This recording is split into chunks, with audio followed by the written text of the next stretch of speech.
ক্ষমতা থেকে বুদ্ধিকে বেশি ব্যবহার করতে হবে, কারণ ক্ষমতা লড়তে শেখায়, বাঁচতে শেখায়, কিন্তু বুদ্ধি আমাদের জিততে শেখায় সব জায়গায়। তা চলো, শুভ সকাল বন্ধুরা, তোমরা সবাই কেমন আছো?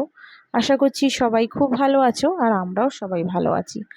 আজ হচ্ছে সোমবার, আর এখন বাজে হচ্ছে সকাল 9টা। তোমাদের সবাইকে সাথে নিয়ে আজকে আরেকটি নতুন ব্লগ আমি স্টার্ট করছি। আশা করছি ব্লগটা তোমাদের ভালোই লাগবে। রোজকার মতনই উঠে পড়েছি সকালে, কিন্তু আজকে একটু লেটে উঠেছি। এখন বাজে হচ্ছে তোমার 9টার মতন। কালকে আসলে সারা রাত্রি সেরকম কেউ ঘুমাতে পারিনি। ঝড় বৃষ্টি তো প্রচুর পরিমাণেই হয়েছে, তোমাদের আগেও জানিয়েছিলাম যে ঝড় হবে। ঠিক রাত্রের থেকেই ঝড়টা একটু বেশি হয়েছিল, তাই একদমই কেউ ঘুমোয়নি।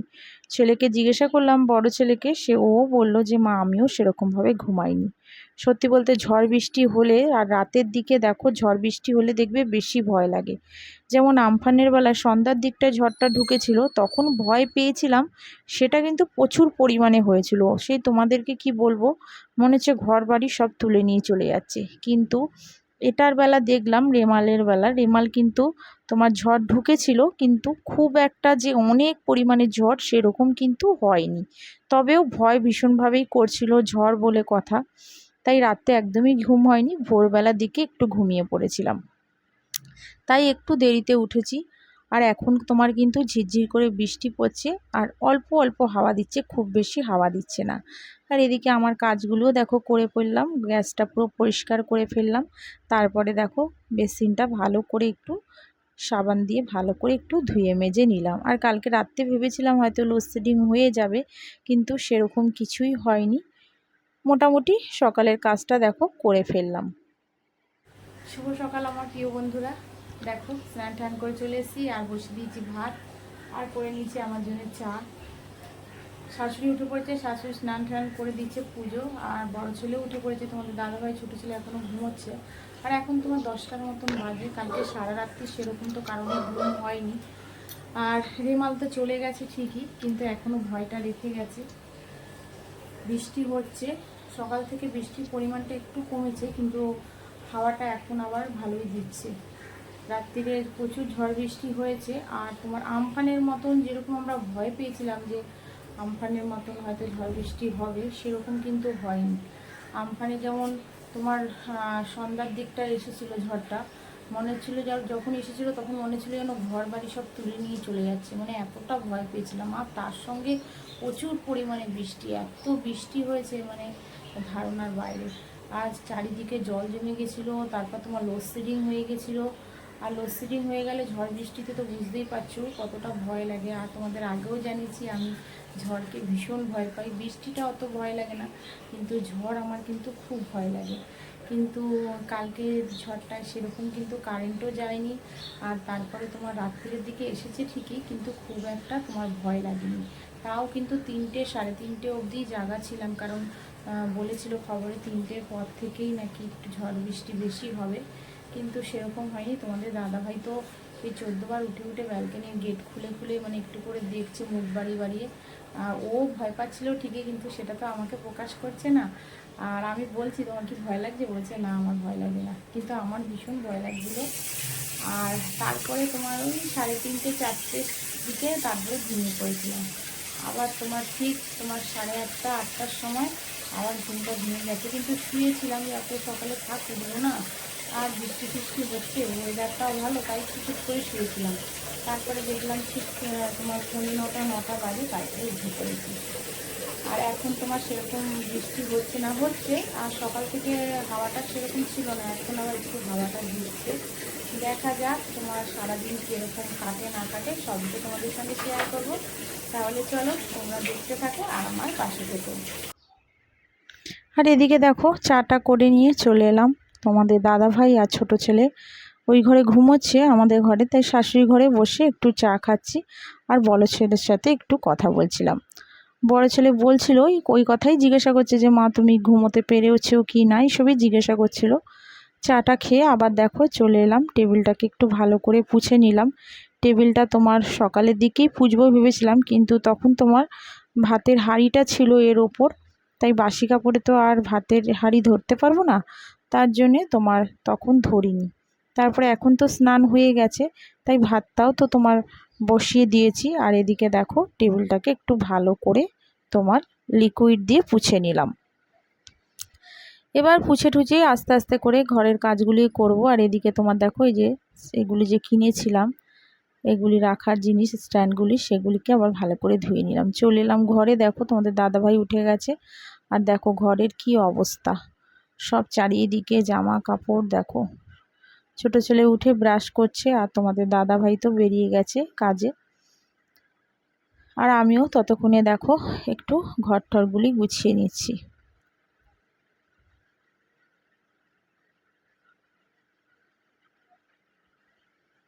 এদিকে বেডটা দেখো ক্লিন করে নিচ্ছি। আজকে ভেবেছিলাম চাদরটা একটু তুলে দেব, কিন্তু ভাবলাম পরে যে চাদর এখন ভিজিয়েও লাভ নেই, কারণ তোমার তুলে যে দেবো সেটাকে আমাকে আবার ভেজাতে হবে। কিন্তু এখন যা ওয়েদার দেখছি, এই ওয়েদারে এখন তোমার চাদর কাচলেও কিছু হবে না, শুকোবে না, আরও ড্যাম হয়ে যাবে, গন্ধ বেরিয়ে যাবে। তাই জন্যে আজকে আর তোমার চাদর মাদর কিছু আর তুললাম না, ভাবলাম কালকে তুলে দেবো, আজকের দিনটা পাতা থাক, তাই আর তুলিনি। কারণ তোমার দেখবে এরকম বৃষ্টি হচ্ছে, এই বৃষ্টির মধ্যে যদি ধরো কাচা ধোয়া করি, আর তারপরে তো রৌদ্র নেই, তারপর শোকাবো কোথায়? তা সেটাকেই, ভেজা জিনিসটাকে আবার আমাকে ঘরে রেখে দিতে হবে, তাই আজকে আর কাচলাম না। এদিকে তোমার দেখো বালিশ টালিশগুলি একটু তোমার গুছিয়ে রেখে দেবো। তারপরে ওদেরও কিছু জলখাবার কিছু রেডি করছি, সেটা ওদেরকে খেতে দিতে হবে। এদিকে ছোটো ছেলে চলে এসছে বই নিয়ে। কালকে তো একদমই সেরকমভাবে পড়েনি, ভয়ে, কারণ মা ঝড় আসবে এরকম করেছে। সত্যি বলতে আমারও একটু ভয় লাগছিল, তা সেরকমভাবে একদমই পড়ায়নি। বৃষ্টি হচ্ছে দেখো, সকালের দিকটা তোমার অল্প হচ্ছিল, বেশি হচ্ছিল না, কিন্তু এখন দেখো অঝরে বৃষ্টি পড়ছে। আর মেঘটা তো ভালোই হয়ে রয়েছে, আজকে মনে হয় সারাদিন এরকম বৃষ্টি হবে। দেখো কি বৃষ্টি হচ্ছে, আর দেখো কি পরিমাণে বৃষ্টি হচ্ছে। সকালের দিকটা তোমাদের বললাম যে একদমই বৃষ্টি ছিল না, একটু ঝিরিঝিরি করে পড়ছিল, কিন্তু এখন মানে তুমুল বৃষ্টি হচ্ছে। দেখো হাওয়াও দিচ্ছে খুব, হাওয়াটাও কিন্তু ছিল না। আর এদিকে ছোট ছেলে বড় ছেলে তো খুব আনন্দ, এত বৃষ্টি হচ্ছে, বলছে মা কি বৃষ্টি হচ্ছে, অনেক দিন পর এরকম বৃষ্টি দেখলো, ওরা খুব আনন্দ পাচ্ছিল। কিন্তু কালকে রাত্রে কিন্তু বড় ছেলে খুব ভয় পেয়েছে, ছোট ছেলে একটু ঘুমিয়ে পড়েছিল, ও অত বাচ্চা তো অত বোঝেনি, কিন্তু বড় ছেলে বুঝেছে। এদিকে তোমাদের দাদাভাই তো ঘরে রয়েছে, আজকে আর সারাদিনে বেরায়নি, তাই বললো একটুখানি ছাতু করে দাও। ও তো সকালের দিকটা একটু ছাতুই খায়, ঘরে খায় না, ও বাইরেই খায় বেশিরভাগ। তা আজকে বললো একটুখানি করে দাও। ঘরে কিন্তু দেখো ছাতু থাকে, কিন্তু ঘরে খাবে না, বাইরেই ও বেশিরভাগই তোমার ছাতু ঠাতু খায়। তা আজকে ঘরে রয়েছে, দেখছে বেরাতে পারবে না, তা আমাকে বললো একটু ছাতু করে দাও। এদিকে দেখো লেবু ছিল, পাতি লেবু দিয়ে আর একটু নুন যেমন একটু করি ছাতু, সেভাবেই করে দিচ্ছি। আবার তা দেখে আবার বড় ছেলেরও ইচ্ছা হলো। এদিকে তো এখন তোমার বড় ছেলে ছাতু খেতেই চায় না, শুধু বলবে চা দাও চা দাও। আর সকালের দিকটা এখন জানো তো শুধু চাই খাবে, এখন একদম ওকে ছাতু দিতে পারি না। তা হঠাৎ বললো মা আমাকেও একটু করে দাও। একটু আবার পেঁয়াজ কেটে লঙ্কা দিয়ে ওকে করে দিলাম, আর তোমাদের দাদাভাইকে একটু নুন আর লেবু দিয়ে করে দিলাম। আর এদিকে দেখো দেখো ঘরের জানলাটা দেখো জল পড়ে কি অবস্থা, যতবার মানে বৃষ্টির ঝাপটা আসছে এদিক একটু একটু করে পুচ্ছি। আর এদিকে দেখো বন্ধ করেও রাখা যাচ্ছে না, কারণ ঘরে যদি দরজা জানলাগুলি সব বন্ধ করে দিই না বন্ধুরা, একটা গুমোট গরম লাগছে, যে এত বৃষ্টি ঝড় হচ্ছে ঠিকই, কিন্তু গরম কিন্তু যাচ্ছে না। আর এটা দেখো হচ্ছে তোমার ডাইনিংয়ে যে আমাদের জানলাটা রয়েছে, সেটা দিয়েও দেখো জল পড়ে কি অবস্থা, আর নোংরা হয়েছিল, তা আমি আবার একটু ঝাঁটাটা দিয়ে একটু পরিষ্কার করে নিলাম। পরে অবশ্য এটা পুছেছিলাম একটুখানি, সেটা তোমাদের সঙ্গে শেয়ার করিনি। পরে একটু ভালো করে আবার কাপড় দিয়ে ভালো করে পুছে নিয়েছিলাম। আর ওদিকে দেখো এসির ওপরটাও দেখো নোংরা জমে রয়েছে, তা সেটাই আবার দেখো একটুখানি পরিষ্কার করে নিলাম। তা চলো বন্ধুরা, ঘরের কাজ করে মোটামুটি ডাইনিংয়েটাও একটুখানি অল্প কিছু কাজ করে চলে এলাম দেখো কিচেনে। করবো হচ্ছে আলু পোস্ত ঝিঙে দিয়ে। ঝিঙেটা দেখো শাশুড়ি কেটেছে ছোটো ছোটো করে, আর আলুগুলোও কেটে দিয়েছে।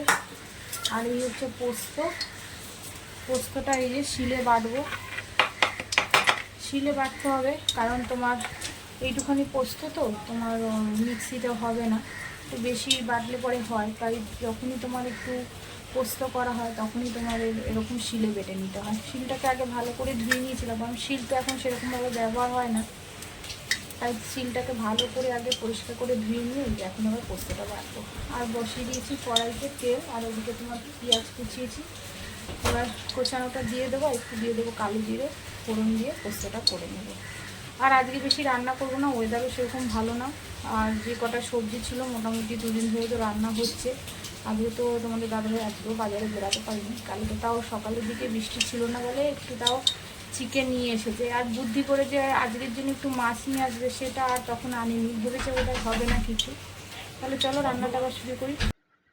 চলো এবার পোস্তটাও দেখো বেটে নিচ্ছি, আর এদিকে তোমার একটু কালো জিরে আর একটু তোমার পেঁয়াজ ফোড়ন দিয়ে পোস্তটা বসিয়ে দেবো আলু ঝিঙের পোস্তে। বেশি কিন্তু ঝিঙেটা একদমই ভাজিনি, আলুটা একটু কম ভেজেছি, আর ঝিঙেটাও তাই বেশি একটু ঝিঙে আলু তোমার বেশি ভাজা হয়ে গেলে কিন্তু ঝিঙেগুলি এরকম দেখো সবুজ সবুজ লাগে না দেখতে, অন্য রকম কালার হয়ে যায়, তাই বেশি একদমই ভাজিনি, একটু কাঁচা কাঁচাভাবে ভেজে দেখো পোস্তটা দিয়ে দিয়েছি, আর দিয়ে দিলাম একটু জল, আর তো লঙ্কা দিয়েছিলাম, আর অল্প সামান্য দিয়েছিলাম একটু শুকনো লঙ্কার গুঁড়ো, আর যেমন হলুদ একটু নুন মিষ্টি দিয়ে করেছিলাম একদম অল্প করে তোমার পোস্তটা। খুব সুন্দর হয়েছিল পোস্তটা খেতে। আর এদিকে করে নেব একটু ডিমের অমলেট। আজকে সেরকম কিছুই করিনি, এরকমই রান্না করেছি, একটু ডিমের অমলেট, ডাল আর তোমার আলু পোস্ত, এই করেছিলাম আজকে দুপুরের দিকটা। চলো তাহলে এবার একটা একটা করে ডিমের অমলেট এবার ভেজে ফেলি। এতক্ষণে যারা নতুন বন্ধুরা আমার ব্লগটা দেখছো তোমাদের সবাইকে বলছি, প্লিজ তোমরা একটা সাবস্ক্রাইব করে আমার পাশে থেকো, আমাকে একটু এগিয়ে নিয়ে যেতে সাহায্য করো। আর যারা অলরেডি করে রেখেছো আর করছো তাদেরকে তো অসংখ্য ধন্যবাদ আর অনেক অনেক ভালোবাসা। তোমরা এইভাবে আমাকে একটু সাপোর্ট করো, একটু এগিয়ে নিয়ে যেতে সাহায্য করো। আর এদিকে দেখো ডিমের অমলেটগুলি ভাজা হয়ে গেছে, আর করব একটু দেখো পটলটা পুরো ঝিরিঝিরি করে কেটে দিয়েছিল শাশুড়ি, তাই এটাই একটু পেঁয়াজ আর কালো জিরে দিয়ে একটু তোমার ভাজা ভাজা করে নিচ্ছি। আর এদিকে দেখো সব রান্না রেডি হয়ে গেছে, ওদিকে ডাল আলু পোস্ত, এদিকে তোমার পটল ছেচকিটা, আর এদিকে হচ্ছে তোমার ডিমের অমলেট। ওদেরও সবাইকে খেতে দিয়ে আমরাও খেয়ে নিয়েছিলাম। শুভ সন্ধ্যা বন্ধুরা, দেখো ছেলেরা পড়তে বসে গেছে। এদিকে বড় ছেলে পড়ছে আর এদিকে ছোটো ছেলে পড়ছে। একটুখানি পাশে বসেছিলাম, ছোটো ছেলেকে আন্টি অনেক পড়া দিয়ে গেছে। তা কালকে তো একদমই পড়তে পারিনি, এত ঝড় বৃষ্টি, মানে যাই হোক সন্ধ্যার পর থেকেই তো আরম্ভ হয়েছিল, পড়েনি কালকে একদমই। তাই আজকে আবার একটু বসেছি, সকালবেলা একটু বসেছিল, সকালবেলা তো রান্না টান্না করছিলাম, একদমই তো দেখাতে সেরকম আজকে পারিনি, তাই এখন আবার নিয়ে বসেছি। আর ওদিকে বড় ছেলে তোমার এতদিন তো তোমার বড় ছেলের পড়াটা চালু হয়নি, এই ওর কোচিং টোচিংগুলি এখনও সব জায়গায় যাচ্ছে। তা সোমবার থেকে তোমার যাওয়া শুরু করেছে, কিন্তু আবার এই সপ্তাহে যে সোমবার আজকে যেতে পারলো না, কারণ বাইরে এখন তোমার বৃষ্টি হচ্ছে, তাই আজকে আর যেতে পারিনি, ঘরেই পড়ছে। আর এখনও টিফিন কিছু খাইনি, একটু পোলাও প্রসাদ আমার বাবা দিয়ে গেছে, লোকনাথ বর প্রসাদ, তা সেটাই একটুখানি তোমার ওদেরকে একটু গরম করে দেবো, ওরা খেয়ে নেবে। আর এখনও আমি চা টা খাইনি, ওদের প্রসাদটা দিই তারপরে আমি চা টা খাবো। আর তারপরে একটু তো পড়াবই, এই সময়টা তো জানো সন্ধ্যার পরে কাজটা একটু হালকা থাকে, একটু পড়িয়ে ঠড়িয়ে তারপরে বাদ বাকি কাজগুলিও সারবো। তাহলে চলো তোমরা দেখতে থাকো। আর ছোটো ছেলেকে পড়তে বসিয়ে দিয়ে চলে এলাম। দেখো এটা পোলাওটা দিয়েছিল বাবা, সকালের দিকটাই দিয়ে গেছিলো, তা সেটা ঠান্ডা হয়ে গেছিলো বলে একটুখানি গরম করে ওদের দুই ভাইকে দিয়ে দিলাম, আর আমাদের জন্য একটু রেখে দিয়েছিলাম, পরে আর শাশুড়ি আর আমি একটু করে খেয়েছিলাম। আর এদিকে দেখো করে নিচ্ছি 1 কাপ চা। তাহলে চলো বন্ধুরা, আজকের মতন ব্লগটা এখানেই শেষ করছি, তোমরা সবাই ভালো থেকে আজকের মতন টাটা।